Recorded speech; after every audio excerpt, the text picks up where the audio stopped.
জীবিত থাকাকালীন যে ছেলেটি অবহেলিত হয় সেই ছেলেটি বুঝে নেয় যে মৃত্যুর পরে তার কত পরিমাণ অবহেলা হবে।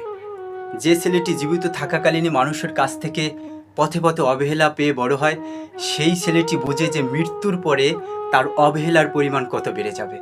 কারণ যে ছেলেটি জীবিত থাকাকালীন তার হাত পা সবই ঠিক ছিল, তারপরে মানুষের কাছ থেকে অবহেলা পেয়েছে, সেই ছেলেটির যদি মৃত্যু হয়, সেই মৃত্যুর লাশটাকে কত অবহেলা করা হবে।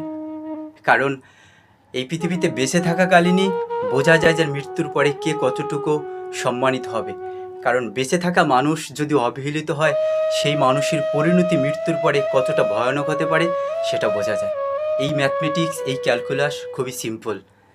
কারণ মৃত্যুর পরে সেই মানুষটি হয়ে যায় লাশ। সেই মানুষের কাছে কেউ আসতে চায় না, ভয়ে কাছে ভিড়তে চায় না।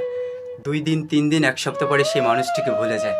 তাই জীবিত থাকাকালীন অনেক কিছু শেখা যায় যে জীবিত থাকাকালীন এত অবহেলা, মৃত্যুর পরে কে আমাকে স্মরণ রাখবে।